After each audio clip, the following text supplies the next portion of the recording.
Hello everyone, welcome to study hub. आज के इस वीडियो में हम करने वाले हैं क्लास 9 बिहाइव बुक से chapter second the sound of music.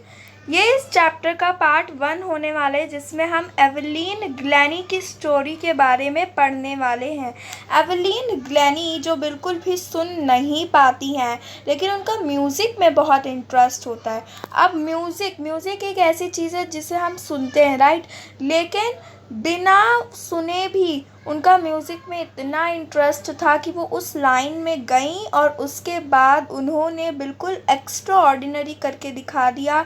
अगर आप उनकी देखेंगे, उनके म्यूज़िक को सुनेंगे, तो वो हर तरीके का म्यूज़िकल इंस्ट्रूमेंट्स बजा देती हैं और इतना अच्छा बजाती हैं, राइट। जैसे हम म्यूज़िक को सुनकर हमें उतना अच्छा नहीं समझ आ पाएगा जितना अच्छा एवलीन ग्लैनी म्यूज़िक को समझती हैं, जितना डीपली म्यूज़िक को समझती हैं, राइट। और कहीं ना कहीं ये चीज़ शो करती है कि अगर गॉड ने एवलीन से उनकी सुनने की क्षमता, हियरिंग पावर छीन लिया है, तो इसके बदले में उन्हें कुछ एक्स्ट्रा ऑर्डिनरी प्रोवाइड करा है, क्योंकि वो म्यूज़िक को सुनती नहीं हैं, वो म्यूज़िक को फील करती हैं और इतना अच्छा फील करती हैं कि हम सुनने के बावजूद वो चीज़ फील नहीं कर पाएंगे म्यूज़िक में, जो वो बिना सुने करती हैं। तो आइए हम स्टार्ट करते हैं एवलीन ग्लैनी की इस ब्यूटीफुल सी स्टोरी को। और ये चैप्टर हमें ये भी मैसेज देता है कि एवलीन ग्लैनी, जो कि कहीं ना कहीं फ़िज़िकल डिसेबल है, राइट, लेकिन उसके बावजूद उन्होंने फ़ाइट करा, उन्होंने गिव अप नहीं करा, उन्होंने हार नहीं माना। और उनकी इस डिटर्मिनेशन ने, उनकी इस इस तरीके की दृढ़ निश्चयता जिसे हम कहते हैं, राइट, उन्होंने अपनी लाइफ में सक्सेस हासिल कर लिया, right. So let's began with the chapter. सबसे पहले यहाँ पे बताया जा रहा है कि एवलीन जब 17 की हैं, राइट, वो 17 की हैं और वो हैं प्लेटफॉर्म पर, रेलवे स्टेशन पर खड़ी हैं। वो वेट कर रही हैं ट्रेन के आने का। बहुत पतली सी और यंग सी लड़की, 17 ईयर की, जो कि नर्वस भी है, एक्साइटेड भी है। एवलीन ने पता कर लिया है कि हाँ, ट्रेन आने वाली है। कैसे पता कर लिया है? उन्होंने सुनकर नहीं, बल्कि जो वाइब्रेशन के थ्रू उन्होंने पता लगा लिया कि ये ट्रेन आने वाली है। अब स्टेशन पे आपने नोट करा होगा कि जब ट्रेन आती है तो स्टेशन, जिस प्लेटफॉर्म पर आप खड़े हो, उसमें भी वाइब्रेशन होने लगती है, वो भी ऐसे लगता है कि हिल रहा है, राइट। सो इसके थ्रू उन्होंने पता कर लिया और वो बेसिकली जा रही हैं लंदन में prestigious royal academy of music. वो इस जगह जा रही हैं म्यूज़िक को सीखने। वो कहाँ से जा रही हैं? स्कॉटिश फार्म से जा रही हैं। स्कॉटिश फार्म जो कि एक बहुत ही अलग जगह है लंदन से। लंदन जहाँ पे भीड़ भाड़ वाला इलाका है, स्कॉटिश फार्म वैसा एरिया नहीं है। तो वो एक नई जगह जा रही हैं, म्यूज़िक सीखने जा रही हैं। और टीन है, ज़्यादा बड़ी उम्र भी नहीं है, अभी 17 की है, राइट। तो इनके लिए कहीं ना कहीं थोड़ा सा उन्हें डर भी है, लेकिन इन सब से, ये सारी चीज़ें तो हैं, इससे सबसे बड़ी चीज़ ये है कि वो कम्प्लीटली डेफ हैं, यानी उन्हें बिल्कुल भी सुनाई नहीं देता।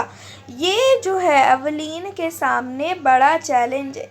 बेसिकली ऐसा नहीं है कि जब एवलीन का बर्थ हुआ तभी से उन्हें सुनाई नहीं देता, ऐसा कुछ नहीं है। बेसिकली धीरे धीरे एवलीन की सुनने की जो क्षमता है वो क्या हो गई, कम हो गई। उनकी जो हियरिंग, जो उनकी सुनने की जो क्षमता है, ठीक है, वो लॉस होने लगी धीरे धीरे, और एक दिन वो पूरी तरीके से डेफ हो गई, उन्हें पूरी तरीके से सुनाई नहीं देने लगा। यहाँ पे उनकी मदर, एवलीन की मदर इज़ाबेल ग्लैनी कौन है? एवलीन की मदर। वो बताती हैं कि एक बारी जब एवलीन 8 साल की थी, उसके स्कूल में पियानो कॉन्सर्ट था और उसकी टीचर, एवलीन की टीचर एवलीन को बुला रही थी कि एवलीन आइए, नेक्स्ट टर्न आपकी है पियानो प्ले करने की। तो एवलीन ने कुछ भी रिस्पॉन्स नहीं किया। ऐसे लग रहा था कि एवलीन को सुनाई ही नहीं दे रहा है कि उसका नेम कॉल आउट किया जा रहा है।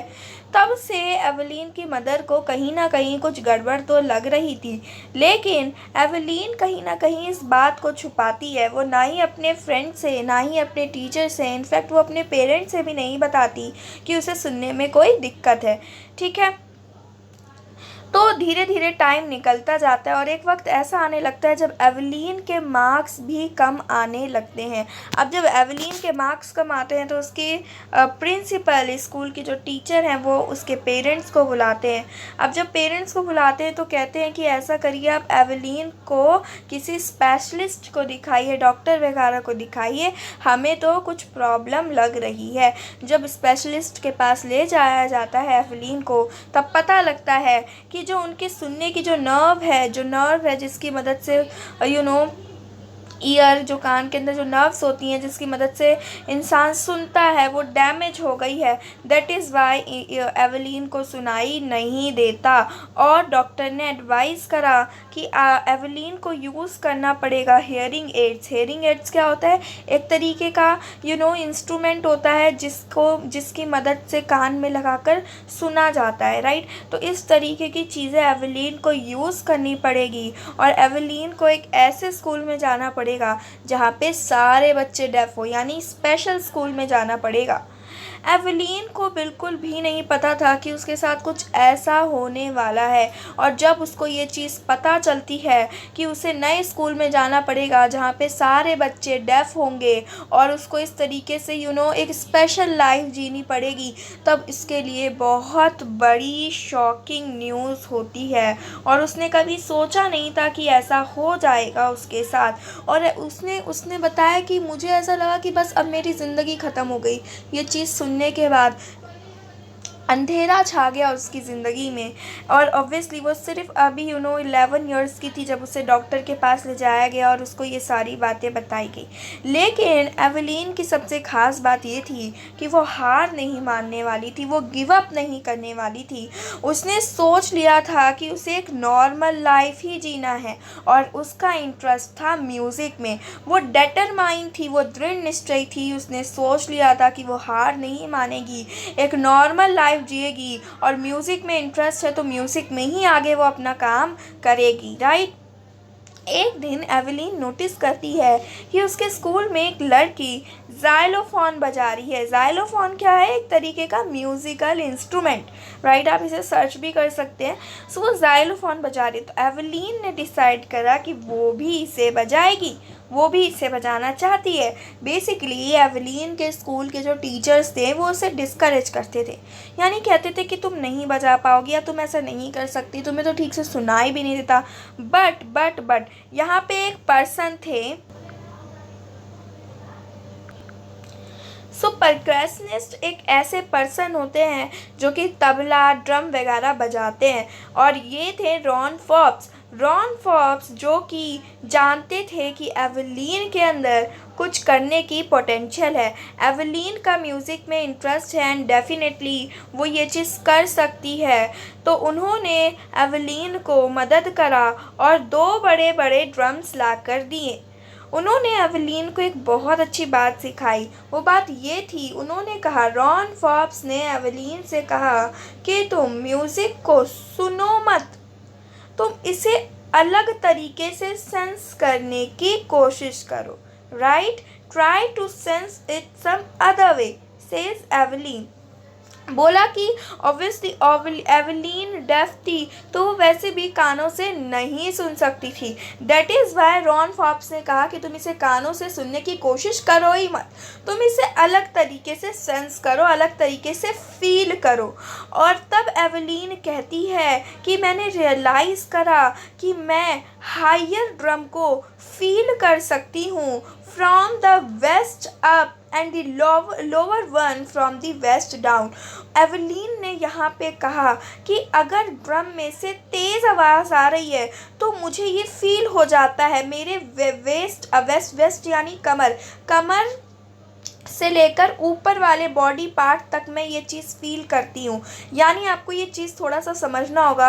यहाँ पे एवलीन ये बता रही है कि अगर हाई आवाज़ आ रही है ड्रम में से, तो वो फील कर पा रही थी इसे वेस्ट से लेकर अपर पार्ट ऑफ बॉडी तक। और अगर ड्रम की आवाज़ लो थी तो इसे वो फील कर पाती थी अपने वेस्ट से लेकर निचले वाले हिस्से तक, राइट। यानी यहाँ पे चल क्या रहा था, यहाँ पे एवलीन म्यूज़िक को सुन नहीं रही थी, बल्कि वो अपने बॉडी पार्ट से उसको फील करने की कोशिश कर रही थी कि तेज़ आवाज़ आ रही है तो वो उसे अपने अपर बॉडी पार्ट से फील कर रही है, स्लो आवाज़ आ रही है तो लोअर बॉडी पार्ट से फील कर रही है। इस तरीके से वो फील कर रही थी। अब यहाँ पे रॉन फॉब्स भी एवलीन को प्रैक्टिस कराते हैं और वो इसी एक्सरसाइज को बार बार रिपीट करते हैं, जिससे कि एवलीन बिल्कुल मास्टर हो जाए। यहाँ पे और वो एवलीन को बिल्कुल परफेक्ट बनाने की कोशिश करते हैं। एवलीन भी बहुत ज़्यादा डिटर्मिनेशन से और हार्ड वर्क के साथ चीज़ों को सीखती है, और वो अब क्या कर रही थी, अब वो म्यूज़िक को फील कर रही थी with the help of different parts of her body. वो अपने बॉडी के अलग अलग पार्ट से म्यूज़िक को फील कर रही थी। वो अपने माइंड में बॉडी के थ्रू साउंड्स एंड वाइब्रेशंस के बारे में सीख रही थी, राइट। अब ये सब एवलीन जो है बार बार प्रैक्टिस कर रही थी, अपना हार्ड वर्क दिखा रही थी एंड डिटर्मिनेशन दिखा रही थी। She never looked back from the point onwards, और उसके बाद उसने कभी पीछे मुड़कर देखा ही नहीं। और जब वो 17 की हुई तो वो चली गई यूके यानी यूनाइटेड किंगडम, जहाँ पर है London. Orchestra, and by a youth orchestra, and by the time she was 16 she had decided to make music her life। बताया कि जब एवलीन जब वो डिसाइड करा कि वो यूनाइटेड किंगडम जाएगी यूथ ऑर्केस्ट्रा के साथ, जब वो 16 की थी तब उसने डिसाइड कर लिया कि वो म्यूज़िक को अपनी लाइफ बनाएगी, यानी अपनी लाइफ में म्यूज़िक को इंक्लूड करेगी और उसी में वो अपना करियर बनाएगी, राइट। अब यहाँ पे ऑर्केस्ट्रा क्या है, ऑर्केस्ट्रा मैं आपको एक्सप्लेन करती हूँ। ऑर्केस्ट्रा यानी यंग लोगों का ग्रुप, राइट। और ये लोग क्या करते थे, ये लोग म्यूज़िकल इंस्ट्रूमेंट वगैरह बजाया करते थे। तो इन्हीं के साथ एवलीन भी यूनाइटेड किंगडम चली गई म्यूज़िक को और अच्छे से सीखने, जब वो 16 की थी। अब यहाँ पे उसने रॉयल अकेडमी ऑफ म्यूज़िक में ऑडिशन किया। ऑडिशन आप समझते ही होंगे, राइट। अपना परफॉर्मेंस दिया और यहाँ पे उसने ना सिर्फ इस एग्ज़ाम को पास किया, यानी इस म्यूज़िक का जो उसने रिहर्सल दिया था, ऑडिशन दिया था, उसने पास तो कर ही लिया, साथ ही साथ उसने सबसे हाईएस्ट मार्क्स स्कोर करे।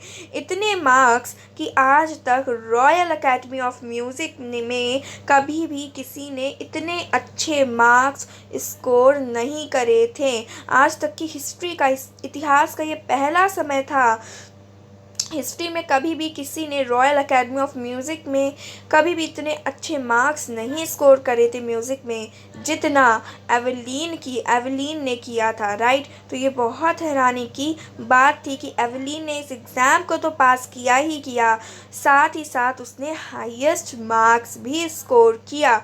She gradually moved from orchestral work to solo performance. At the end of the 33-year course, she had captured most of the top awards. अब धीरे धीरे यहाँ पे एवलीन और भी चीज़ें सीखने लगी, उसने बहुत सारे परफॉर्मेंस दिए एंड वो सारे म्यूज़िकल इंस्ट्रूमेंट जो है लगभग बजाने लगी, और इतनी बेस्ट तरीके से वो बजाती थी कि आप सच में ही हैरान हो जाओगे। कोई कहेगा ही नहीं कि एवलीन डेफ है या इसके अंदर कोई डिसेबिलिटी है, राइट। और 3 साल के कोर्स के अंदर ही अंदर उसने टॉप अवार्ड्स भी पा लिए, राइट। सो ये बहुत बड़ा सक्सेस था एवलीन के लिए। लेकिन एवलीन को अपनी अचीवमेंट पे वो कोई एकदम ऐसा हीरोइक नहीं शो करती थी कि हाँ वो तो बहुत अच्छा कर रही है। कभी भी उसने ये चीज़ दिखाया ही नहीं, बल्कि वो तो ये कहती थी कि अगर आप हार्ड वर्क करोगे और आप सही डायरेक्शन में चलोगे, आपको पता है कि हाँ आप ये चीज़ सही कर रहे हो और आप कर सकते हो, यानी आपके अंदर डिटर्मिनेशन है, तो आप वो चीज़ पा सकते हो। और इसी तरीके से वो 1000 को बहुत ही अच्छी तरीके से वो प्ले कर सकती थी एवलीन। और धीरे धीरे it is intriguing to watch Evelyn function so effortlessly without hearing. In our 2-hour discussion, she never missed a word. Men with bushy beards give me trouble, she laughed. अब यहाँ पे इस चैप्टर जो इस chapter की author यानी जिन्होंने इस चैप्टर को लिखा है, वो कहती हैं कि ये बहुत ज़्यादा एक्साइटेड होता है एवलीन को देखना कि आप हमने 2 घंटे तक एवलीन के साथ बात करा, लेकिन वो इतने अच्छे से हमारी बातों को समझती है, इतने अच्छे से बोलती है, मतलब बिना सुने वो इतने अच्छे से बातों को बोलती है। वो कहती है कि बस मुझे कभी कभार थोड़ा सा ट्रबल होता है जब कोई बहुत ही दाढ़ी मूंछ वाला पर्सन मुझसे बात करता है, राइट, यानी उससे मतलब वो सुनने में थोड़ा प्रॉब्लम होती है और वो कहकर थोड़ा हंसती है वो एवलीन, राइट। और वो कहती है कि हमारे चैप्टर की ऑथर कहती हैं कि मतलब आप उसकी लिप्स देखें, उसके पूरे फेस को देखें, उसकी आइज़ को देखें, वो बिना किसी मिस्टेक के वो पूरी सब कुछ बोल लेती है, इतने अच्छे से वो स्कॉटिश लैंग्वेज में बोलती है। एंड यहाँ पे एवलीन कहती है कि मैं अच्छा बोल पाती हूँ क्योंकि जब मैं 11 साल तक तो मुझे सब कुछ पहले से ही सुनाई देता था ना, इसलिए मैं बहुत अच्छा अभी बोल पाती हूँ। लेकिन यहाँ पे हमारी ऑथर कहती है कि चलो माना कि वो स्कॉटिश अच्छा बोल लेती है, लेकिन पता नहीं उसने फ्रेंच एंड जापानीज़ कहाँ से सीखा, वो इसमें भी मास्टर थी। आप समझ रहे हो, एक ऐसी पर्सन जो सुन नहीं सकती है, म्यूज़िक में तो उसने मास्टर हासिल कर ही लिया था, साथ ही साथ वो स्पीचेस देती थी, वो लोगों के साथ घंटों बात कर लेती थी और उसे कोई प्रॉब्लम नहीं होती थी। वो फ्रेंच एंड जापानीज़ लैंग्वेज में मास्टर कर चुकी थी। एंड इसके साथ ही यहाँ पे एवलीन यहाँ पर कहती है कि मैं म्यूज़िक को फ़ील कर पाती हूँ, म्यूज़िक तो मेरे पूरे बॉडी में है और मेरे स्किन में, मेरे चीक बोन्स में, मेरे हेयर में, सब जगह म्यूज़िक ही म्यूज़िक है। क्योंकि जब मैं ज़ाइलोफ़ोन चलाती हूँ तो मेरी उंगलियों में से पास होती है उसकी आवाज़, और जब मैं ड्रम को बजाती हूँ तो उसकी जो आवाज़ है, उसकी जो गूंजने की आवाज़ है ना, वो मेरे बॉडी से होकर जाती है। और जब मैं परफॉर्म करने वाली होती हूँ, जब मेरे को जब मेरे को परफॉर्म करना होता है तो मैं क्या करती हूँ, नंगे पैर आ जाती हूँ प्लेटफॉर्म पर, जिससे कि मैं म्यूज़िक की आवाज़ को महसूस कर सकूं अपने लेग के थ्रू। तो आपने देखा, बिना सुने वो अपने बॉडी के डिफरेंट लैंग्वेज से म्यूज़िक को फ़ील करती है, जैसे कि मैंने आपको पहले बताया था। यहाँ पे बताया जा रहा है कि 1991 में यहाँ पे royal Philharmonic societies prestigious soloist of the year award, यानी एक तरीके का अवार्ड जो कि बहुत बड़ा अवार्ड है, जो कि एवलीन को दिया जाता है। परक्योसनिस्ट के मास्टर जेम्स ब्लेड्स कहते हैं, बहुत इंपॉर्टेंट बात कहते हैं जेम्स ब्लेड्स, वो कहते हैं कि गॉड ने उससे सुनने की क्षमता ज़रूर छीन ली हो, लेकिन गॉड ने उसे कुछ एक्स्ट्रा ऑर्डिनरी इसके बदले में दिया है। यानी वो कहते हैं कि जो चीज़ हम सुनते हैं ना, वो चीज़ एवलीन फ़ील करती है और हमसे ज़्यादा डीपली वो इस चीज़ को फ़ील कर पाती है, और यही एक रीज़न है जिसकी वजह से वो म्यूज़िक इतना अच्छा, इतना ब्यूटीफुली बजा लेती है, एक्सप्रेस कर लेती है, राइट। यहाँ पे एवलीन कहती है कि वो एक तरीके से वर्काहॉलिक है। वर्काहॉलिक यानी वो रुक नहीं सकती, उसे रुकना पसंद नहीं है, वो काम करते रहती है।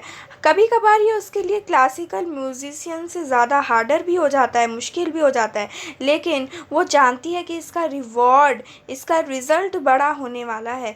बेसिकली यहाँ पे इस सब के बावजूद एवलीन जो है, रेगुलर कॉन्सर्ट्स के बावजूद भी वो फ्री कॉन्सर्ट्स अपना देती है है कैदियों में, यानी जो प्रिजनर्स होते हैं जो जेल वगैरह में बंद होते हैं वहाँ पर, हॉस्पिटल्स में वो अपना फ्री कंसर्ट्स देती है।